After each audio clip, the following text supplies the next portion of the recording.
Halo semuanya, saya Jara Fardila, selaku mahasiswa dari Prodi Sastra Indonesia untuk melakukan wawancara dari mata kuliah jurnalistik.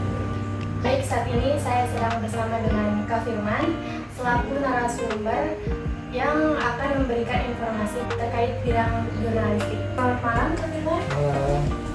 Bagaimana kabarnya hari ini? Alhamdulillah. Sebelumnya saya ucapkan terima kasih kepada Kak Firman sudah meluangkan waktunya dalam wawancara ini. Baik, mulai aja ya Kak. Menurut Kak Firman tuh apa aja sih hambatan dalam memburu berita? Hambatan dalam memburu berita. Ya.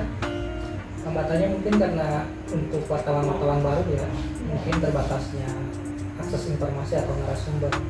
Dia harus melakukan adaptasi dulu, harus berkenalan dulu, harus membangun sebanyak mungkin jejaring narasumber.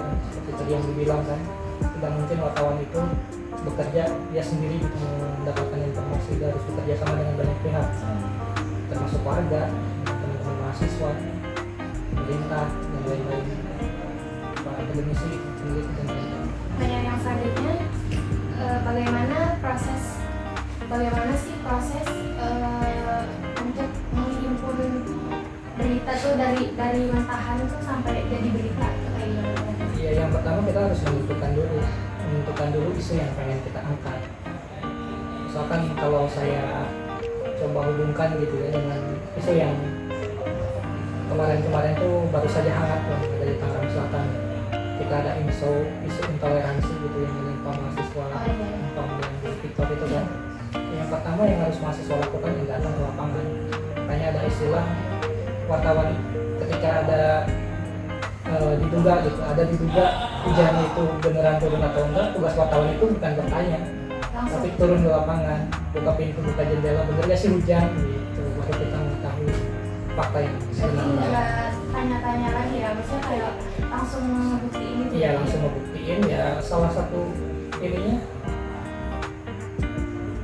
satu partnya ya harus menghubungi narasumber yang relevan ya. Yang pertama ya harus dilihat dulu kejadiannya benar gak sih seperti itu, benar gak sih di luar tuh hujan. Nah, baru setelah itu kita bisa menghubungi BMKG atau siapa. Baik, lanjut ke pertanyaan selanjutnya. Menurut Kak Firman tuh strategi dalam peliputannya tuh seperti apa sih?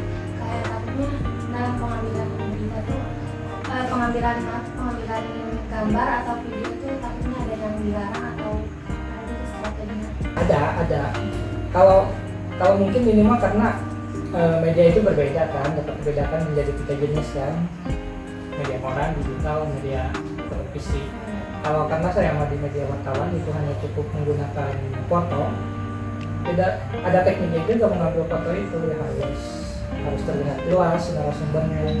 Kalaupun itu kejadian ini harus bisa menggambarkan, si gambar itu harus hidup, bisa merepresentasikan isi berita seperti itu. Jadi dari gambar aja bisa bercerita ya. Berarti harus jelas itu ya? Harus jelas, tapi ya kalau larangan-larangannya ada juga ya, tidak boleh menampilkan pornografi, kekerasan, dan lain-lain kayak gitu. Kalaupun perlu ya itu hanya pakai ilustrasi. Kan ada sering berita-berita itu ya berita kecelakaan korbannya. Ya media tidak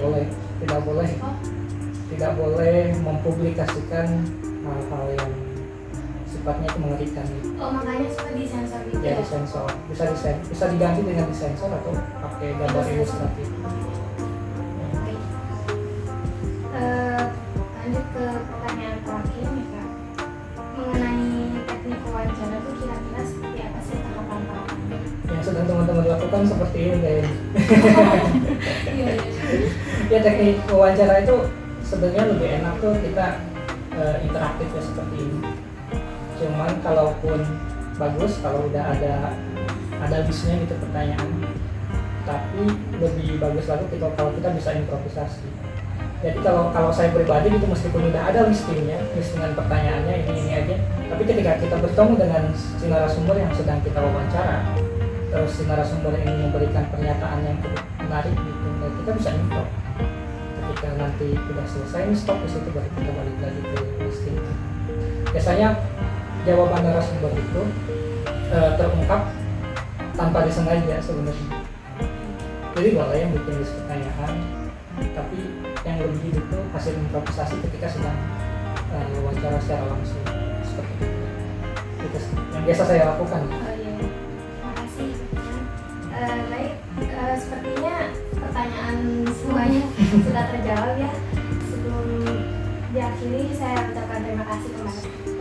Baik, semoga informasi hari ini cukup untuk kita untuk belajar mendalami di bidang jurnalistik. Baik, cukup sekian. Terima kasih. Saya Tira Paradila, pamit undur diri.